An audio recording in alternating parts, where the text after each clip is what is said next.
99 और लोगों के साथ मैं गलती से एक खतरनाक सर्वाइवल गेम में खींच लिया गया, द ब्रोक गेम। इस गेम में जीतने वाले को मिलेंगे 10 लाख डॉलर, लेकिन नियम था बेहद डरावना। सिर्फ $50 में 7 दिन तक जिंदा रहो। अगर तुम होते तो कैसे बचते? लेकिन मैं एक प्रोफेशनल गरीब इंसान हूँ। जैसे ही मैंने गेम के नियम देखे, मुझे तुरंत इसका लूप होल समझ आ गया। तभी सिस्टम की इलेक्ट्रॉनिक आवाज गूंज उठी। 100 खिलाड़ियों का ब्रोक गेम में स्वागत है। शुरुआती रकम $50। उद्देश्य गेम में 7 दिन तक जिंदा रहना। विजेता को मिलेगा 10 लाख डॉलर। आवाज कुछ पल रुकी, फिर चालाकी भरे लहजे में बोली, अब कोई डरपोक बाहर निकलना चाहता है? मैं मनी मन हंसा। मजाक कर रहे हो क्या? मैं तो सिर्फ पानी पीकर भी 7 दिन निकाल सकता हूँ। मेरे बगल में खड़ा एक मोटा आदमी जिसने सस्ती टी शर्ट पहन रखी थी, तुरंत बोला, $50 में स्टीम्ड बन और अचार आ जाएगा।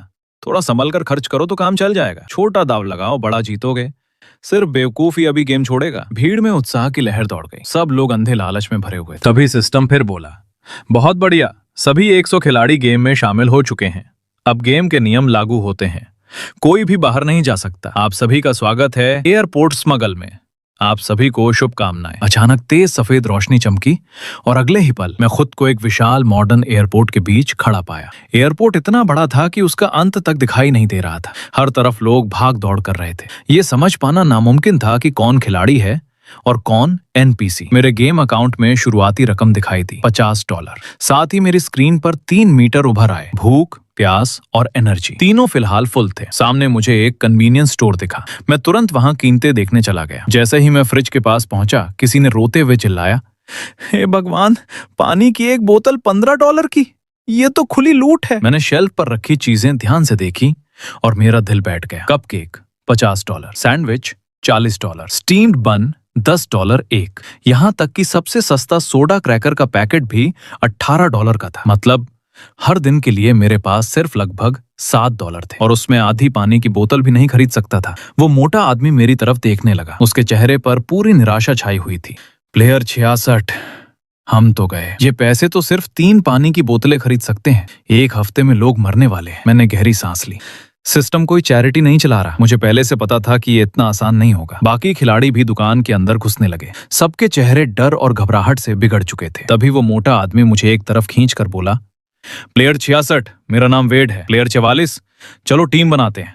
अगर कोई तुम्हें परेशान करेगा, मैं संभाल लूंगा। उसने तुरंत कुछ मार्शल आर्ट्स मूव्स दिखाए। हैरानी की बात थी कि उसके भारी शरीर के बावजूद वो काफी फुर्तीला था। लेकिन जब तक मैं गेम के असली नियम पूरी तरह समझ नहीं लेता, मैं किसी के साथ टीम नहीं बनाना चाहता था। मैंने विनम्रता से मना किया और अकेला ही स्टोर से बाहर निकल गया। सबसे पहली प्राथमिकता मुफ्त पानी ढूंढना। वॉशरूम के बाहर मुझे एक वाटर डिस्पेंसर दिख गया। उसके पास ही 2 खाली प्लास्टिक की बोतलें पड़ी थी। मैंने उन्हें अच्छी तरह धोया, फिर दोनों में पानी भर लिया। पानी का इंतजाम हो गया।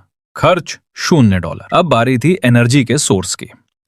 थोड़ी दूर मुझे एक कॉफी शॉप दिखाई थी। कंडीमेंट काउंटर पर सफेद शुगर पैकेट, क्रीमर कप और ब्राउन शुगर करीने से रखे थे। शुगर एक बेहद जरूरी एनर्जी सोर्स है। इमरजेंसी में ये लो ब्लड शुगर से बचा सकती है। मैं बिल्कुल सामान्य चेहरा बनाकर वहां पहुंचा, ऐसे जैसे अपने ही घर से कुछ उठा रहा हूं। 2 सेकंड से भी कम समय में 1 दर्जन शुगर पैकेट और कुछ क्रीमर कप मेरी जेब में गायब हो चुके थे। मैं आराम से कॉफी शॉप से बाहर निकला। एक खाली कोने में जाकर 2 शुगर पैकेट फाड़े और सीधे मुंह में उड़ेल दिए। मिठास मेरी जीभ पर फैल गई। कुछ पल के लिए अजीब सा संतोष महसूस हुआ। एनर्जी का इंतजाम भी हो गया। खर्च $0। एयरपोर्ट की एयर कंडीशनिंग किसी बर्फ के डिब्बे जैसी ठंडी थी। शायद सिस्टम ने यह जानबूझकर किया था। जितनी ज्यादा ठंड होगी, उतनी तेजी से शरीर एनर्जी जलाएगा। मेरे पतले कपड़े इस ठंड के सामने बेकार थे। गर्म रहने के लिए मुझे लगातार चलते रहना पड़ रहा। मैंने एक कूड़ेदान खंगाला और उसमें से किसी यात्री द्वारा फेंका गया एक कंबल निकाल लिया। समय बीतने के साथ मेरी भूख और तेज होती गई। रात के 8 बजे मैं धीरे धीरे एक बेकरी की तरफ बढ़ा। कांच के अंदर रखी बिना बिकी ब्रेड से गेहूं की गर्म खुशबू आ रही थी। मेरा पेट जोर से गुर्राया। मेरी गरीबी वाली तेज नजरें तुरंत समझ गईं। इतनी देर तक बची हुई ब्रेड अब डिस्काउंट पर होनी चाहिए। जो टोस्ट पहले $30 का था, अब सिर्फ $15 में मिल रहा था। लेकिन ये भी काफी नहीं था। दुकान बंद होने के और करीब आने पर कीमत शायद और गिर जाए, शायद मुफ्त भी हो जाए। हर बचाया हुआ डॉलर जिंदा रहने का एक और मौका था। मैं बेकरी के सामने वाली बेंच पर बैठ गया, आंखें आधी बंद करके आराम करने लगा। तभी अचानक 20 से 30 लोग हर दिशा से भागते हुए बेकरी की तरफ टूट पड़े। छोटा सा एंट्रेंस देखते ही देखते भगदड़ में बदल गया। अराजकता के बीच मैंने देखा, कुछ लोग पैसे लहरा रहे थे तो कुछ सीधे शेल्फ से ब्रेड उठाकर भाग रहे थे। घबराई हुई क्लर्क लगातार चिल्ला रही थी, लाइन बनाओ, लाइन बनाओ। लेकिन अब बहुत देर हो चुकी थी। कुछ ही मिनटों में सारी डिस्काउंट वाली चीजें गायब हो गईं। यहां तक कि वो टोस्ट भी जिस पर मेरी नजर थी। जिन लोगों को ब्रेड मिल गई थी उनके चेहरे पर राहत थी, जैसे वो मौत से बचकर लौटे हों। और जिन्हें कुछ नहीं मिला वे सिर पकड़कर बैठ गए। उनकी आंखों में सिर्फ निराशा थी। चारों तरफ गालियां, शिकायतें और बेबस आहें गूंज रही थीं। मेरा हंगर मीटर अब 30% तक गिर चुका था। मैंने गहरी सांस ली और पेट में उठ रही ऐंठन को दबा दिया। फिर मैंने उस अफरा तफरी से नजर हटाई और ऊपर लगे विशाल फ्लाइट इंफॉर्मेशन बोर्ड की तरफ देखा। लाल रंग में लगातार फ्लाइट स्टेटस चमक रहे थे। अब समय आ गया था अपनी असली काबिलियत दिखाने का।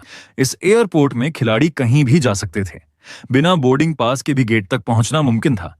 मैंने बोर्ड को ध्यान से स्कैन किया और उन फ्लाइट्स पर नजर टिकाई जो 6 घंटे से ज्यादा लेट थीं। यही मेरा शिकार था। मैं अपने थके हुए पैरों को घसीटता हुआ एक बोर्डिंग गेट तक पहुंचा।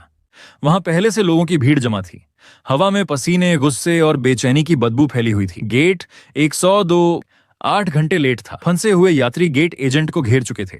वो एक युवा लड़की थी। उसका चेहरा लाल पड़ चुका था।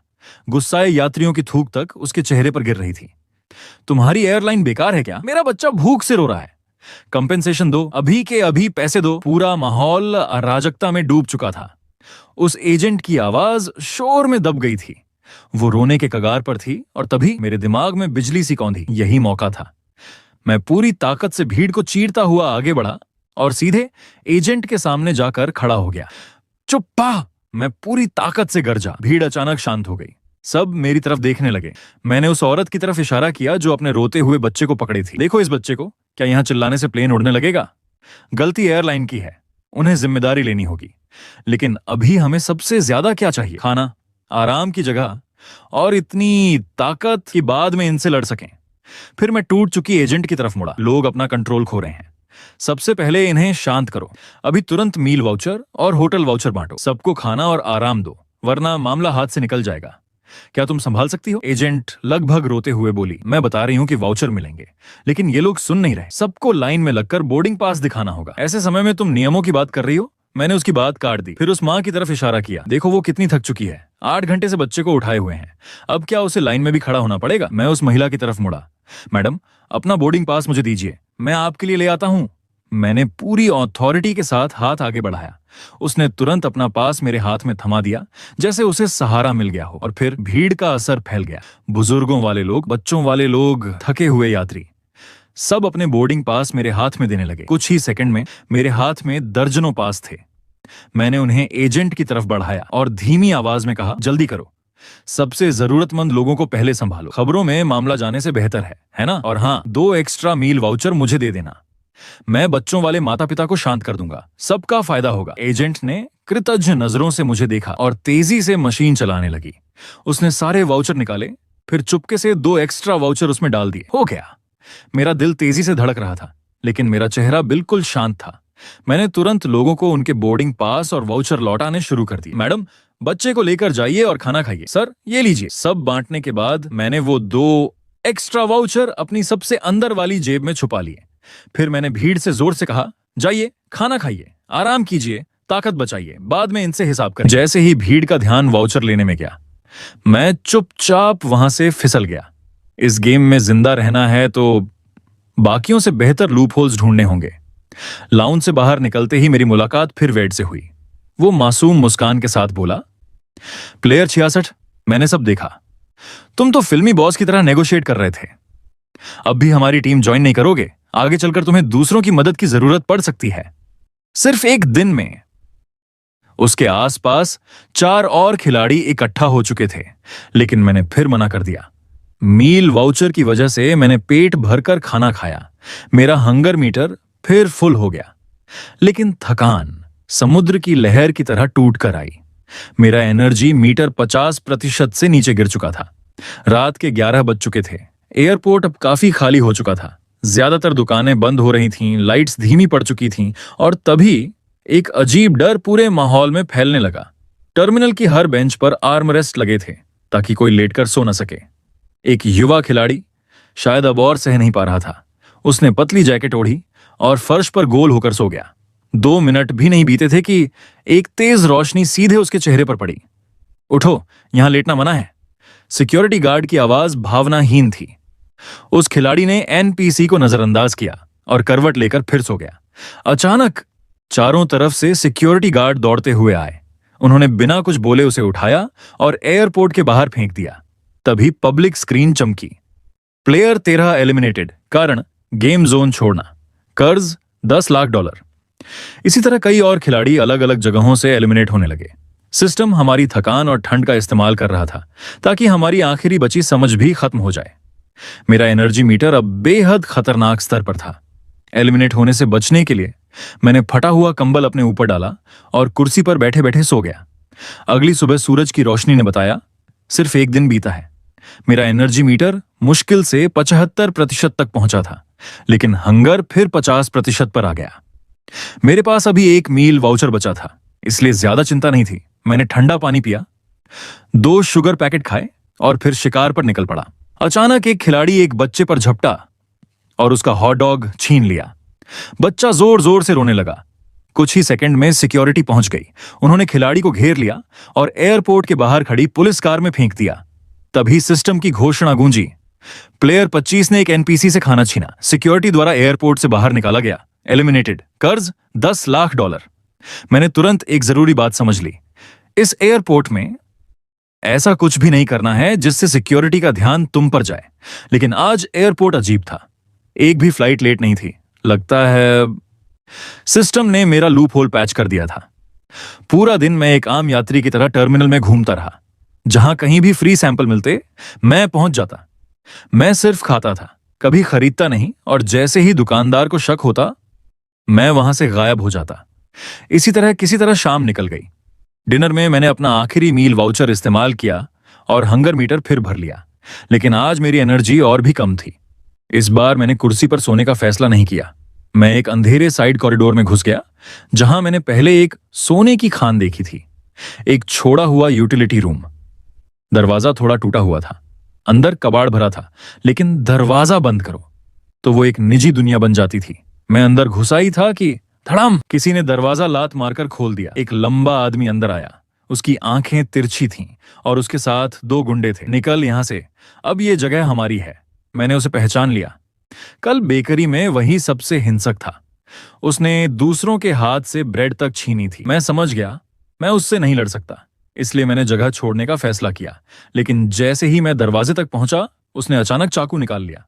जो कुछ है सब निकाल, वरना पेट फाड़ दूंगा। उनकी आंखों में पागलपन साफ दिख रहा था। वो सच में मुझे मार सकते थे। मेरा दिमाग तेजी से दौड़ने लगा। लड़ूं? नामुमकिन। पैसे दे दूं तो एलिमिनेशन तय। मैं क्या करूं? मैंने मुश्किल से निकला, सर बात करके। चुप। हल काटने वाला चाकू मेरे गले के और करीब आ गया। आखिरकार मैंने हार मान ली। मैंने अपने अकाउंट के पूरे $50 उसे ट्रांसफर कर दिए।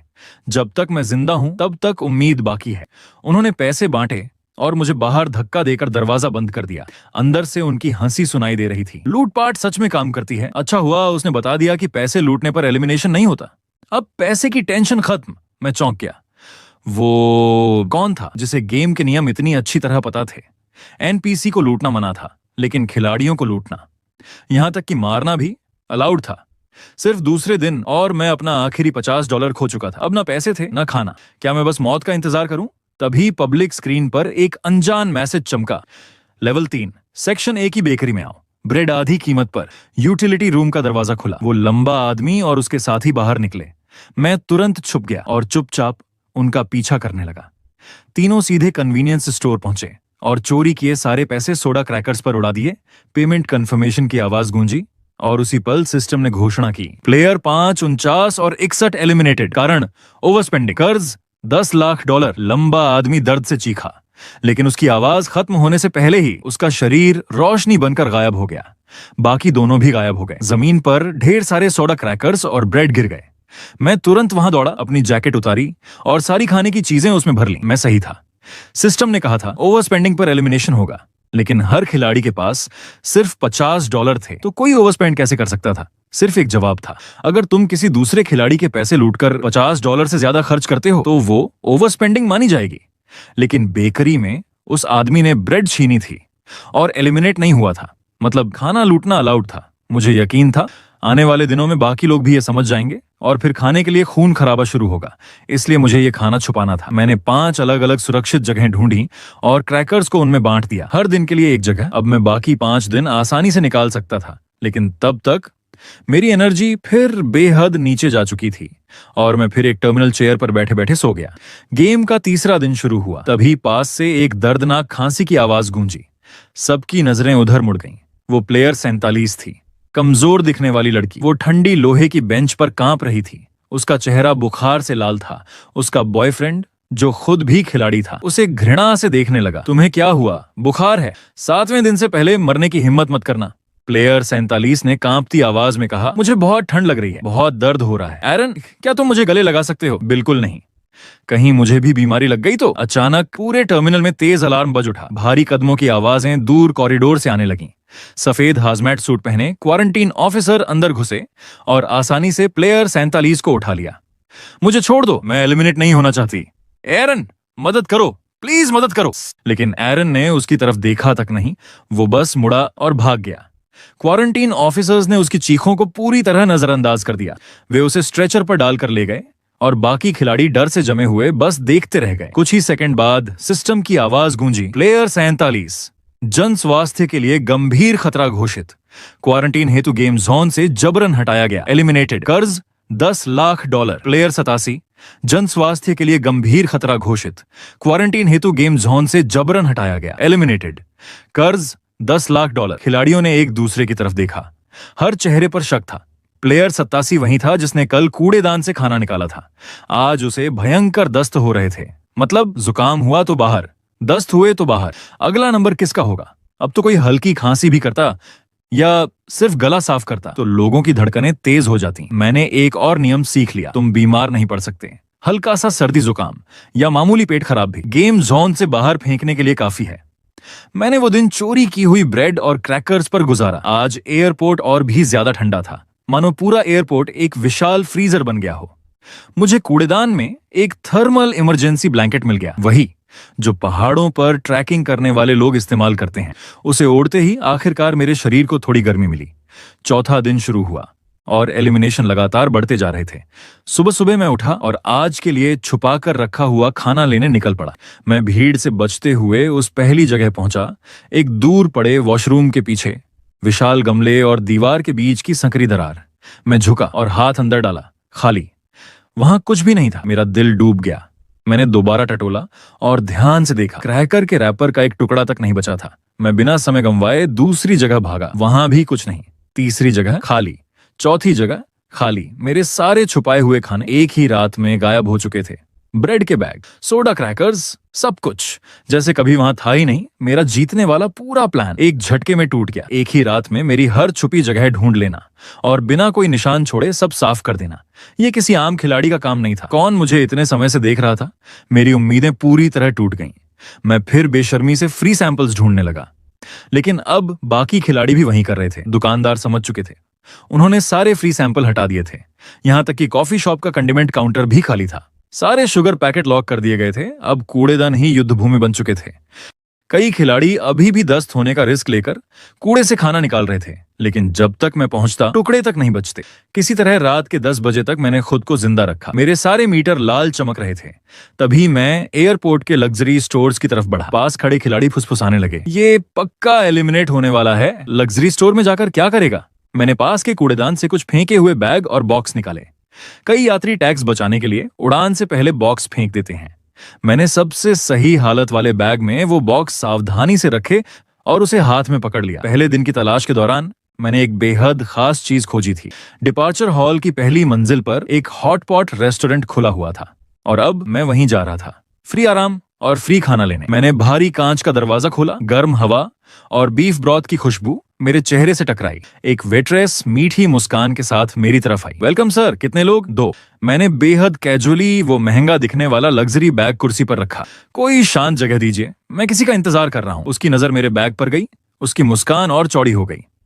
बिल्कुल सर, इधर आइए। इतना महंगा सामान खरीदने वाला इंसान भला कोई फ्री लोडर गरीब कैसे हो सकता है?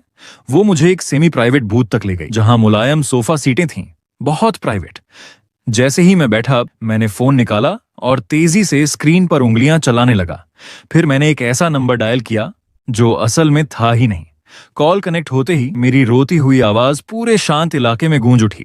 मैं एयरपोर्ट के हॉटपॉट रेस्टोरेंट में तुम्हारा इंतजार कर रहा हूँ। मैंने पेरिस की सुबह 3 बजे की फ्लाइट बुक कर ली है। अगर तुम नहीं आई तो इस जिंदगी में मुझे दोबारा कभी नहीं देख पाओगी। मैंने जोर से फोन टेबल पर पटक दिया और अगले ही पल मेरी आंखों में आंसू भर आए। वेट्रेस तुरंत भागकर आई। उसके हाथ में सफेद फंगस सूप का गर्म कटोरा और फल की छोटी प्लेट थी। उसकी आवाज सहानुभूति से भरी थी। सर प्लीज शांत हो जाइए, पहले कुछ पी लीजिए। क्या आपकी गर्लफ्रेंड ने आपको दुख पहुंचाया है? मैंने भारी आवाज में कहा। धन्यवाद। जब सोचता हूँ कि वो अपने असली प्यार के साथ खुश है तो मुझसे कुछ खाया नहीं जाता। वेट्रेस ने सूप मेरे सामने रख दिया। जितना ज्यादा दुख होता है उतना ज्यादा खाना चाहिए, वरना उसे पछताने की ताकत कहां से लाओगे? मैंने धीरे से सिर हिलाया और सूप पीना शुरू किया। गर्म और मीठा तरल मेरे सूखे गले से नीचे उतरा। अंदर भूख पागलों की तरह चीख रही थी, लेकिन अभी मुझे कंट्रोल रखना था। थोड़ी देर बाद वो फिर आई। इस बार उसके हाथ में स्टीम्ड एग का कटोरा था। मैं धीरे धीरे उठकर कंडीमेंट काउंटर तक गया और बीफ क्रम्स के 3 बड़े चम्मच उसमें डाल दिए। फिर वापस आकर बैठ गया। मैं चाहता था कि सब कुछ एक ही बार में निगल जाऊं, लेकिन मैंने खुद को रोका। मैं छोटे छोटे रिफाइंड बाइट्स लेने लगा। साथ ही मेरी नजरें लगातार वेट्रेस और मैनेजर पर थीं। अब वो वेट्रेस किसी रडार जैसी हो चुकी थी। सर, अगर आपका मूड खराब है तो हमारा नया टोमेटो सूप ट्राई कीजिए। खट्टा मीठा है, भूख खोल देता है। कुछ ही सेकंड में गर्म टोमेटो सूप मेरे सामने था और मैं आपके लिए कुछ स्नैक्स भी लाती हूँ। उसके तुरंत बाद फ्री फ्राइज की प्लेट भी आ गई। वेट्रेस फिर मेरे पास आई। उसकी आंखों में जिज्ञासा और सहानुभूति दोनों थीं। सच कहूं तो वो मुझसे ज्यादा परेशान लग रही थी। मेरे दिमाग में तुरंत खतरे की घंटी बजी। वो बहुत ज्यादा पूछताछ कर रही थी। मैंने तुरंत अपना अभिनय बदल दिया। मेरी आंखों में फिर आंसू भर आए। आवाज कांपने लगी। क्या वो सच में मुझे छोड़ चुकी है? मैं सच में जाना नहीं चाहता था। मैंने सही समय पर सिर झुका लिया। मेरे कंधे जोर जोर से कांपने लगे। प्लीज मत रोइए। वेट्रेस घबरा गई। वो भाग कर गई और एक बड़ा सा टेडी बियर लेकर वापस आई। उसने उसे मेरी बाहों में थमा दिया। ये आपका साथ देगा। हाँ, आप इतने हैंडसम हैं, वो लड़की जरूर पछताएगी। मैंने उस मुलायम टेडी बियर को कसकर पकड़ लिया। उसी पल थकान सुनामी की तरह टूट पड़ी। मेरा एनर्जी मीटर लगभग खत्म हो चुका था। मुझे आराम चाहिए था। मैंने चुपके से अपने फोन में रात 2 बजे का वाइब्रेशन अलार्म लगाया। फिर टेडी बियर से टिककर नरम सोफे पर लेट गया। आंखें बंद करने से पहले मैंने बस यही दुआ की कि वो मुझे यहां से बाहर ना निकाले। पता नहीं मैं कितनी देर सोया जब तक वेट्रेस ने मुझे जगाया नहीं। सर, आपकी फ्लाइट का टाइम नहीं हो गया? उसी वक्त मेरा फोन जोर जोर से वाइब्रेट करने लगा। बिल्कुल सही समय पर। मैंने बिजली की तेजी से फोन उठाया। कॉलर आईडी देखे बिना अपनी पहले से तैयार लाइनें चिल्ला दी। मैं 4 घंटे से हॉटपॉट रेस्टोरेंट में तुम्हारा इंतजार कर रहा था, फिर भी तुम नहीं आई। क्या वो आदमी सच में इतना जरूरी है? मैं जा रहा हूँ, सच में जा रहा हूँ। क्या तुम आखिरी बार मुझसे मिलने भी नहीं आओगी? मैंने फोन काट दिया। फिर अपना चेहरा टेडी बियर में छुपा लिया। मेरे कंधे कांप रहे थे। जो भी देखता उसे यही लगता कि मैं चुपचाप रो रहा हूं। मैनेजर रुका, सिर हिलाया और आगे बढ़ गया। वेट्रेस ने चुपचाप मेरे ऊपर एक कंबल डाल दिया और मैं पूरी रात उस बड़े सोफे पर आराम से सोता रहा। जब मैं जाने लगा, वेट्रेस खुद मेरे लिए फ्री सोया मिल्क, चावल की खिचड़ी और चाय वाले अंडे लेकर आई। उसकी आंखों में हौसला था। सर, हिम्मत मत हारिए। उस औरत को छोड़ दीजिए, आपको उससे बेहतर कोई जरूर मिलेगा। नई जिंदगी की बधाई, क्योंकि मैंने कभी कुछ ऑर्डर ही नहीं किया था। मुझे कोई बिल भी नहीं देना पड़ा। मैंने धीरे से धन्यवाद कहा और कांच का दरवाजा खोलकर बाहर निकल गया। मेरा एनर्जी मीटर पूरी तरह फुल था, हंगर मीटर भी मैक्स। ये चाल बेहद बेशर्म थी और सिर्फ एक बार ही काम कर सकती थी। मैं अपना ये ट्रम्प कार्ड पहले ही इस्तेमाल कर चुका था। जल्द ही गेम का 5वां दिन शुरू हो गया। हॉटपॉट रेस्टोरेंट से बाहर निकलते ही मुझे फिर वेड और उसकी टीम दिख गई। अब उसकी टीम 20 से ज्यादा लोगों की हो चुकी थी। वे लोग क्रैकर्स बांट रहे थे। जैसे ही मैंने पैकेट देखे, मेरा दिमाग सुन्न पड़ गया। वो मेरे क्रैकर्स थे। मैंने हर पैकेट के कोने को जानबूझकर थोड़ा फाड़ा था, पहचान के लिए। मैं गुस्से में उनके पास पहुंचा। वेड, तुमने मेरे क्रैकर्स चुराए। वेड शांत मुस्कुराया। गुस्सा मत हो, मैंने तुम्हें टीम ज्वाइन करने को कहा था, तुमने मना कर दिया। उन्हें वापस करो। वो हल्का सा हंसा। मेरे साथियों को देखो, क्या तुम्हें लगता है ये लोग वापस करना चाहते हैं? उसने पीछे इशारा किया। 20 से ज्यादा आंखें लालच से चमक रही थीं। मैंने उसके दिए हुए एक क्रैकर को उठाया और धीरे से पीछे हट गया। क्या अब भी मैं तुम्हारी टीम ज्वाइन कर सकता हूँ? प्लेयर 66, अब बहुत देर हो चुकी है। वेड की मुस्कान बेहद नरम और मासूम दिख रही थी, लेकिन उसके शब्द बर्फ जैसे ठंडे थे। ये गेम कभी अकेले खेलने के लिए बना ही नहीं था। खिलाड़ी सिर्फ टीम बनाकर दूसरों के संसाधन छीनकर ही बच सकते हैं। तुम्हारे पास अब न पैसा है, न खाना, न किसी के लिए कोई कीमत, तो अब तुम सिर्फ इंतजार कर सकते हो। कुछ कहना है? उसी पल सिस्टम की घोषणा गूंजी। सभी खिलाड़ियों का दिन 5 में स्वागत है। गेम को और मनोरंजक बनाने के लिए आज से एयरपोर्ट के सभी वाटर डिस्पेंसर बंद किए जाते हैं। वॉशरूम का पानी दूषित है, इसे इस्तेमाल न करें। पब्लिक स्क्रीन तुरंत गालियों और चीखों से भर गई। मनोरंजन, तुम पागल हो क्या? 3 दिन बिना पानी, तुम हमें मारना चाहते हो। वेड की टीम में भी घबराहट फैल गई। खाना जरूरी था, लेकिन पानी उससे भी ज्यादा खतरनाक करेंसी बन चुका था। लेकिन वेड बिल्कुल शांत था। उसने हाथ उठाकर सबको चुप कराया। इतना डर क्यों रहे हो? बस पानी ही तो है। उसने मुझे तिरछी नजर से देखा, फिर बोला, बाकी खिलाड़ियों के पास पानी है, जाकर छीन लो। मेरा दिल बैठ गया, लेकिन अब भागने में देर हो चुकी थी। 20 से ज्यादा खून उतर चुकी आंखें मुझ पर टिक गईं, और अगले ही पल पूरी भीड़ शिकारी कुत्तों की तरह मेरी तरफ टूट पड़ी। छोड़ो, ये मेरा है। मैंने अपना बैग कसकर पकड़ा, लेकिन 4 हाथ 2 हाथों से ज्यादा ताकतवर थे। बैग की स्ट्रैप फट गई, जिप टूट गई, 2 भारी पानी की बोतलें बेरहमी से छीन ली गईं। मेरे आखिरी शुगर पैकेट जमीन पर बिखर गए और तुरंत उठा लिए गए। मुझे जमीन पर धक्का दे दिया गया। वह ठंडी आवाज में बोला, तुझे जिंदा छोड़ रहे हैं, यही काफी दया है, अब निकल। मैं तुरंत उठा और भाग पड़ा। वेड से बचने के लिए नहीं, पानी तक पहुंचने के लिए। मुझे उस जगह तक पहुंचना था उससे पहले कि बाकी खिलाड़ियों को समझ आए। Liquid disposal zone. Airport security नियमों के मुताबिक 100 मिलीलीटर से ज्यादा तरल पदार्थ ले जाना मना था, इसलिए सिक्योरिटी चेक पॉइंट पर यात्री अपनी पानी की बोतलें, ड्रिंक्स और जूस फेंक देते थे।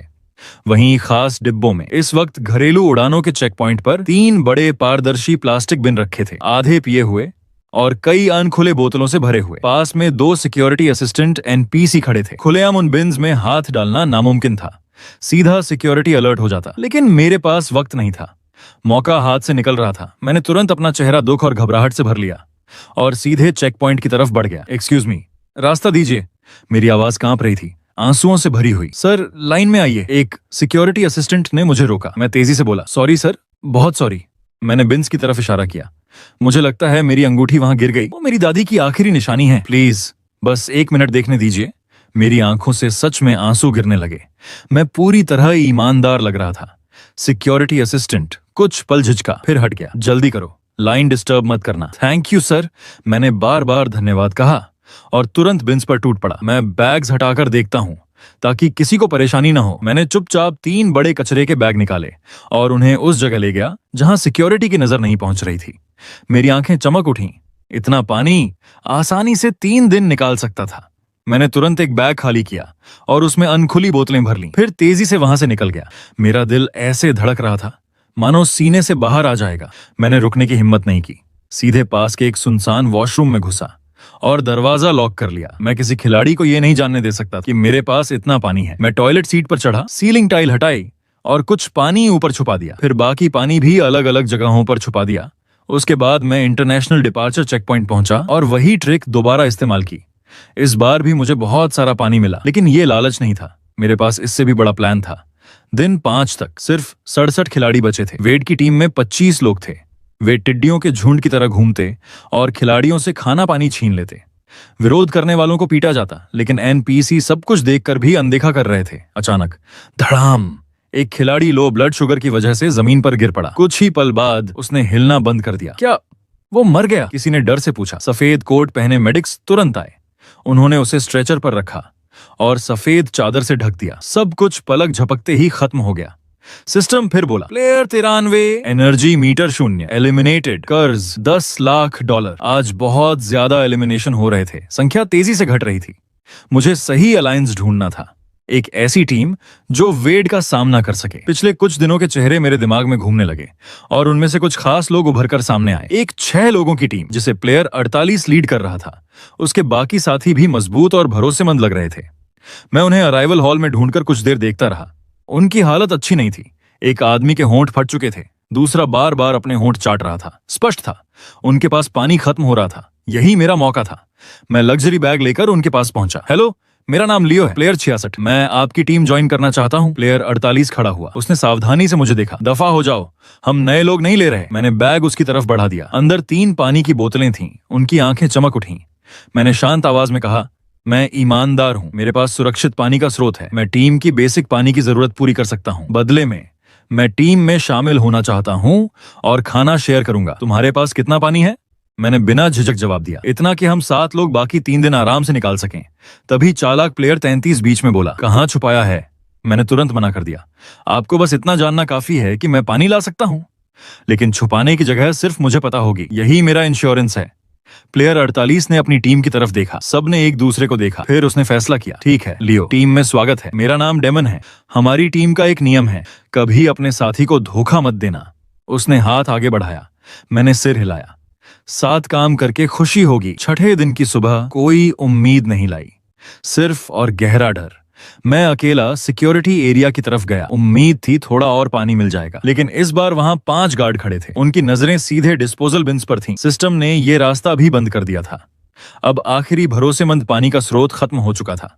कल प्यास से तड़प रहे कई खिलाड़ी आखिरकार वॉशरूम का पानी पीने पर मजबूर हो गए, और दूषित पानी की वजह से वे सब एलिमिनेट हो गए। तभी अचानक एयरपोर्ट में घोषणा गूंजी, एलिमिनेशन तेज करने और अंतिम मुकाबले की तैयारी हेतु सर्वाइवल एलिमिनेशन मोड अब एक्टिव है। आज रात 12 बजे जिन 20 खिलाड़ियों के हंगर, थर्स्ट और एनर्जी मीटर का कुल स्कोर सबसे कम होगा, उन्हें एलिमिनेट कर दिया जाएगा। साथ ही टर्मिनल 3 में 3 इमरजेंसी सप्लाई क्रेट्स रैंडम जगहों पर स्पॉन होंगे। उनमें खाना, पानी और थोड़ी दवाइयां होंगी। हर लोकेशन पूरे मैप पर सिर्फ एक बार ब्रॉडकास्ट की जाएगी। पब्लिक स्क्रीन तुरंत चीखों और गालियों से भर गई। यह घटिया सिस्टम हम सबको कर्ज में डुबोना चाहता है। हम सबके साथ खेला गया है। पहले पानी छीना, अब हमें एक दूसरे के खिलाफ खड़ा कर रहा है। हमारी टीम में भी घबराहट फैल गई। सब शांत रहो। टर्मिनल 3 जाना मतलब आत्महत्या है। लेकिन सच यही था, वेड की टीम सबसे बड़ी थी और सप्लाई क्रेट्स पर कब्जा करने की सबसे ज्यादा संभावना भी उन्हीं की थी। अब सिर्फ 45 खिलाड़ी बचे थे और उनमें से अकेले वेड के पास 25 लोग थे। मतलब अगर बाकी 20 खिलाड़ियों के मीटर अचानक चमत्कारिक तरीके से नहीं बढ़े तो आज रात आधी रात को सामूहिक एलिमिनेशन तय था। हम किसी भी हालत में वेड की टीम को कोई क्रेट नहीं लेने दे सकते थे। डेमन ने मेरी तरफ देखा। लियो, बताओ, ऐसी डेडलॉक सिचुएशन में एक गरीब इंसान कैसे बचता है? मैंने धीमे से कहा। गरीब इंसान कभी सामने से लड़ाई नहीं लड़ता। वो लूप होल्स ढूंढता है, दरारें खोजता है, अराजकता पैदा करता है और उसी आग में फायदा उठाता है। तभी सिस्टम की आवाज गूंजी। पहला इमरजेंसी सप्लाई क्रेट स्पॉन हो चुका है। Terminal 3, level B2, staff break room. दूर दूर से भारी कदमों की आवाजें गूंजने लगीं। वेड की पूरी टीम झुंड की तरह टर्मिनल 3 की तरफ दौड़ पड़ी। डेमन भी हमारी टीम को लेकर निकलने लगा। हमें उनसे पहले पहुंचना होगा। रुको, मैंने उसका हाथ पकड़ लिया। लोकेशन स्टाफ ब्रेक रूम है। तुम जानते हो इसका मतलब क्या है? मैं कुछ सेकंड रुका, फिर बोला, पहला क्रेट एक जाल है। जो भी सबसे पहले वहां घुसेगा वो एलिमिनेट होगा। सबकी आंखें सिकुड़ गईं। मैंने समझाया, सिस्टम लगातार एक नियम मजबूत कर रहा है। एनपीसी रूल्स कभी नहीं तोड़े जा सकते। स्टाफ एरिया फॉरबिडन जोन है। कोई आम खिलाड़ी वहां घुसा तो इल्लीगल एंट्री मानकर सिस्टम उसे तुरंत खत्म कर देगा। मैंने ईथन और मिया को स्काउटिंग के लिए भेजा। कुछ देर बाद वे लौटे। तुम सही थे, वेड ने किसी को अंदर नहीं भेजा। उसने अपनी टीम को रास्तों पर फैला दिया है। वो खुद क्रेट को छुए बिना बाकियों को रोकना चाहता है। मैं हल्का सा मुस्कुराया। Classic blockade strategy. पास कुछ अकेले खिलाड़ी घूम रहे थे। उनकी आंखों में पागलपन था। उनके मीटर शायद सबसे नीचे थे और ऐसे लोग सबसे आसान मोहरे होते हैं। मैं एक पिलर के पीछे छिप गया और टीम से फुसफुसाया, स्टाफ ब्रेक रूम की कार्ड उसके बगल वाले फायर कैबिनेट में है। सब चौंक गए। सच में? मैंने तुरंत कहा, धीरे बोलो। लेकिन देर हो चुकी थी। एक अकेले खिलाड़ी ने हमारी बात सुन ली। उसकी आंखें चमक उठीं। वो पागलों की तरह फायर कैबिनेट की तरफ भागा। उसे रोको, वेड चिल्लाया। लेकिन खिलाड़ी पहले ही कैबिनेट खोल चुका था। अंदर कोई की कार्ड नहीं थी और अगले ही सेकंड पूरे B2 में फायर अलार्म गूंज उठा। 6 फुली आर्म्ड गार्ड्स बिजली की तरह वहां पहुंचे। उन्होंने वेड की टीम और उस खिलाड़ी सभी को रायट फॉक्स से दबोच लिया और घसीटते हुए बाहर ले गए। एलिमिनेशन की घोषणाएं लगातार आने लगीं। वेड ने एक ही झटके में 5 लोग खो दिए। उसकी टीम अब सिर्फ 20 पर रह गई थी और उन्हें क्रेट से कुछ नहीं मिला। उसी समय सिस्टम की दूसरी घोषणा आई। दूसरा इमरजेंसी सप्लाई क्रेट स्पॉन हो चुका है। Terminal 3, level L3, VIP lounge entrance. VIP lounge, जहां सिक्योरिटी और भी ज्यादा सख्त थी। L3 जाने वाली एलिवेटर पहले से वेड के लोगों ने घेर रखी थी। सिल्वर रंग का क्रेट कॉफी टेबल पर साफ चमक रहा था। मिया घबराकर बोली, अब क्या करेंगे? हम पास भी नहीं जा सकते। मैंने अपना फोन उसकी तरफ बढ़ा दिया। इसे लॉस्ट और फाउंड में जमा कर दो। वो चौंक गई। क्या? बस जल्दी करो। आधे घंटे बाद मैं खुद लॉस्ट एंड फाउंड पहुंचा। चेहरे पर नकली घबराहट थी। मेरा फोन खो गया और मेरा वीआईपी कार्ड भी। असल में मैंने पहले ही ऑब्जर्व किया था कि वीआईपी लाउंज में जाने के लिए ब्लैक वीआईपी कार्ड चाहिए होता है। इतने बड़े एयरपोर्ट में किसी ना किसी का कार्ड जरूर खोया होगा।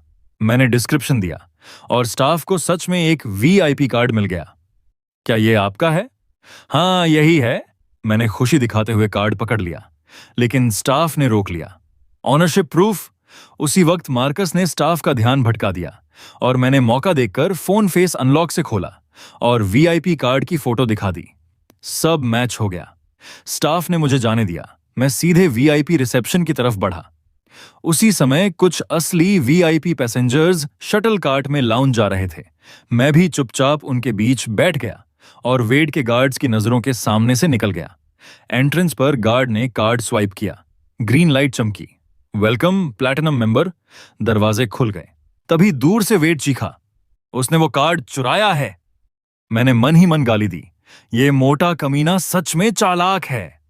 उधर डेमन और हमारी टीम एलिवेटर के पास वेड के लोगों से भिड़ चुके थे। 6 बनाम 10। इतना बुरा रेशो नहीं था। और उसी केओस का फायदा उठाकर मैं अंदर घुस गया और क्रेट पकड़ लिया। तभी सिस्टम की आवाज गूंजी, बधाई हो प्लेयर 66, क्रेट प्राप्त कर लिया गया है। इसके अंदर की चीजें सिर्फ उन्हीं खिलाड़ियों द्वारा इस्तेमाल की जा सकती हैं जिन्हें प्लेयर 66 अनुमति देगा। अनऑथराइज्ड अज़्योर इनवैलिड है। मेरे कानों में वो आवाज किसी फरिश्ते जैसी लगी। तभी तीसरे क्रेट की घोषणा हुई। तीसरा इमरजेंसी सप्लाई क्रेट टर्मिनल 3 के सेंट्रल इंफॉर्मेशन डेस्क के ऊपर स्पॉन हुआ है।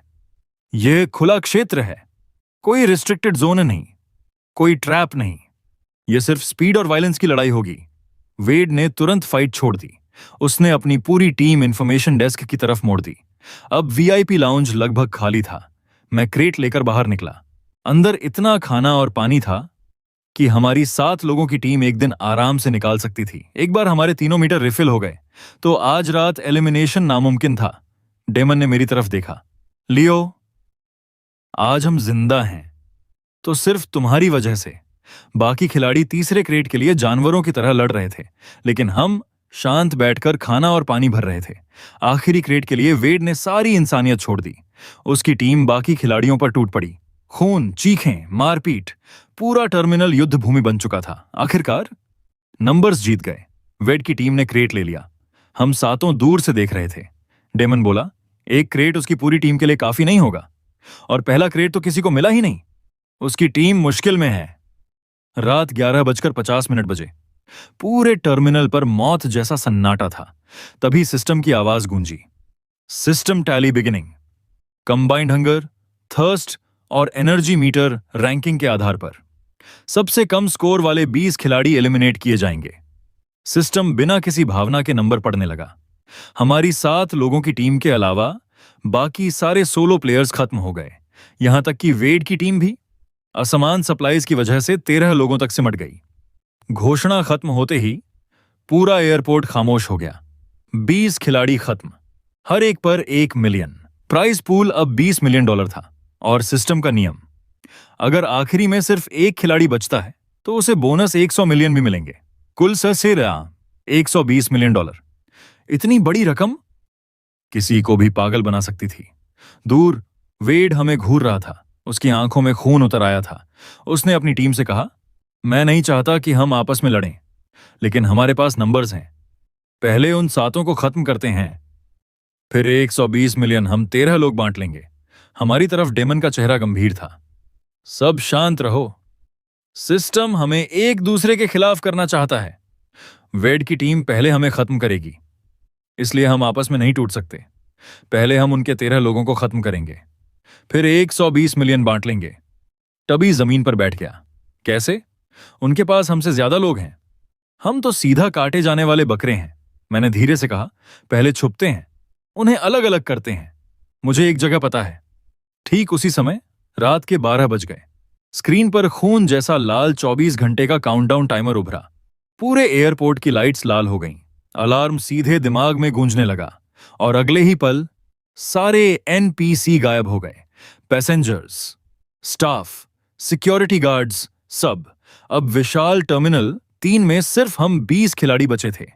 भागो! हमारी सर्वाइवल इंस्टिंक्ट डर से ज्यादा तेज निकली। हम सातों दौड़ पड़े।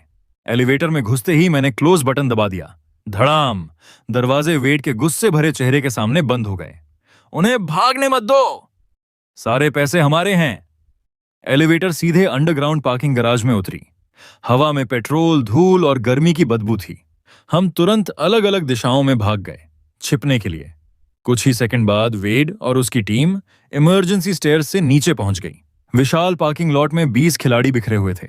जब तक मैं छिपा रहूं, मेरे पास जिंदा रहने का मौका था। मैं जमीन से चिपक कर एक कार के नीचे की छोटी सी जगह से बाहर देख रहा था। तभी सिस्टम बोला, player 9 killed by another player, 1 million transfer to the killer's account. मैं कांप गया। कौन मरा? क्या वो हमारी टीम का था? फिर लड़ाई की आवाजें आईं और उसके बाद टबी की दर्दनाक चीख। कुछ देर बाद उसके एलिमिनेशन की घोषणा हो गई। पूरे गराज में चीखें गूंज रही थीं। ब्रॉडकास्ट लगातार एलिमिनेशंस पढ़ रहा था। तभी अचानक, player 21 eliminated bye there on teammate. Chaos और गहरा हो गया। अब कोई किसी पर भरोसा नहीं कर रहा था। तभी एनोनिमस ब्रॉडकास्ट आया, अगला टारगेट वेड। वो प्रीवियस चैंपियन है। उसके पास $200 मिलियन हैं। उसे मारो, 200 मिलियन बांटो। ये सुनते ही पूरा गराज फट पड़ा। क्या? वेड पिछले गेम का चैंपियन था, इसीलिए वो इतना ताकतवर था? वेड तुरंत चिल्लाया, झूठ है। मैं भी पहली बार खेल रहा हूं। लेकिन अब कोई उसकी बात मानने को तैयार नहीं था। 200 मिलियन के सामने आंकल टूट चुकी थी। उसे मारो, मारो! पूरे गैराज में खूनी दंगा शुरू हो गया। मैंने इस केओस का फायदा उठाया। एक एसयूवी का ट्रंक खुला हुआ था। मैं चुपचाप अंदर घुस गया। अंधेरे में सिकुड़ कर बैठ गया। बाहर चीखें, लड़ाई और सिस्टम की अनाउंसमेंट्स गूंज रही थीं। धीरे धीरे आवाजें कम होने लगीं। फिर पूरा गराज शांत हो गया। मैंने ट्रंक की दरार से बाहर झांका। चारों तरफ सिर्फ लाशें और खून था। तभी एक जानी पहचानी आवाज आई, लियो, लियो, कहां हो? यह डेमन की आवाज थी। मैंने वेड को पकड़ लिया है। बाहर आओ, हम मिलकर उसे खत्म करेंगे, फिर 200 मिलियन बांट लेंगे। मैंने सांस रोक ली। मैंने जवाब नहीं दिया। डेमन मेरी कार के पास से आगे निकल गया। मैंने राहत की सांस ली ही थी कि धड़ाम! ट्रंक जोर से खुल गया। लाल रोशनी अंदर भर गई। डेमन मुस्कुरा रहा था। तो तुम यहां छिपे थे? मैं तुम्हें कब से ढूंढ रहा था। हाइड एंड सीक खत्म हुई, प्लेयर 66। उसकी आवाज जहरीली थी। ठंडी डर की लहर मेरे पूरे शरीर में दौड़ गई। उसने मुझे पकड़कर बाहर खींच लिया। मैंने दांत भींचकर कहा, तो तुम दोनों शुरू से साथ थे, वेड और डेमन? पूरा टीम राइवलरी सिर्फ नाटक था। तुम दोनों रूल्स जानते थे। तुमने अनोनिमस मैसेजेस से खिलाड़ियों को मैनिपुलेट किया, उन्हें रॉबरी और ओवर स्पेंडिंग की तरफ धकेला और फिर फायदा उठाया। वेड ने शुरुआत से टीम बिल्ड की और तुमने खुद को उसका दुश्मन दिखाया ताकि आखिर में दोनों टीमें एक दूसरे को खत्म कर दें और तुम दोनों सब जीत लो। डेमन हंसा। लियो, तुम सच में बहुत तेज हो। पिछले कुछ दिनों में मदद के लिए शुक्रिया। वेड गरजा। डेमन, मुझे खोलो। समय बर्बाद मत करो। डेमन ने उसकी तरफ ठंडी नजर डाली। खोल दूं? तुम मजाक कर रहे हो? 100 मिलियन आधा बांटने से बेहतर है। सब कुछ अकेले लेना।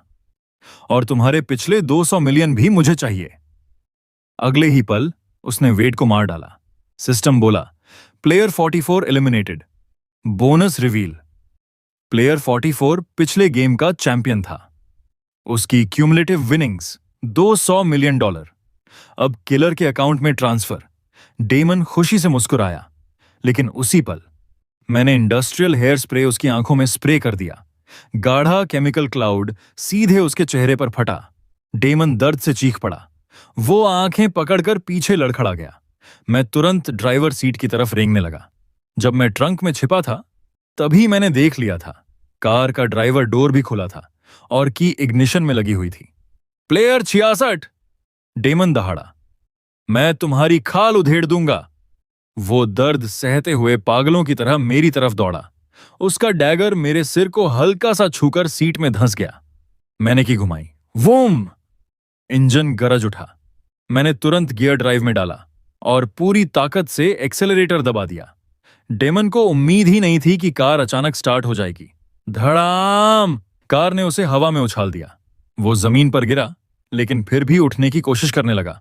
मैंने रिवर्स गियर डाला और कार उसके ऊपर चढ़ा दी। कुछ सेकंड बाद सिस्टम ने आखिरी फैसला सुनाया। Player 48 eliminated. Bonus reveal. Player 48 पिछले गेम का चैंपियन था। उसकी क्यूमुलेटिव विनिंग्स $180 मिलियन। अब किलर के अकाउंट में ट्रांसफर। Surviving players 1। बधाई हो प्लेयर 66, आप इस राउंड के सोल चैंपियन हैं। Airport smuggle round complete. इस राउंड की winnings $120 million plus 200 million plus 180 million, total $500 million. मैं मुश्किल से ड्राइवर सीट के नीचे से बाहर निकला। तेल, धूल और खून से लथपथ। कोई खुशी नहीं थी, सिर्फ हड्डियों तक उतर चुकी थकान और सर्वाइवर की खाली सुन्नता। धीरे धीरे लाल लाइट्स बुझने लगीं। अलार्म बंद हो गए। एक सफेद रोशनी चमकी और अगले ही पल मैं फिर उसी खाली सफेद वॉइड में खड़ा था जहां गेम शुरू हुआ था। सिस्टम ने मेरे कान में फुसफुसाया, अब तुम्हारे पास $500 मिलियन हैं। अच्छी जिंदगी जियो, लेकिन नियमों के अनुसार चैंपियंस को गेम छोड़ने की अनुमति नहीं है, वरना तुम पर $500 मिलियन का कर्ज चढ़ जाएगा। सफेद रोशनी धीरे धीरे फीकी पड़ने लगी और अचानक मेरे आसपास फिर 100 लोग खड़े थे। सबके चेहरे पर डर और उलझन थी। तभी सिस्टम की वही जानी पहचानी आवाज गूंजी, welcome 100 players to the broke game. Starting funds $50। Objective survive 60 days. The winner gets $1 million. Hello guys, तो आपको ये एनिमे वीडियो कैसा लगा प्लीज़ कमेंट करके ज़रूर बताएं और प्लीज़ दोस्तों मुझे सपोर्ट करें प्लीज़।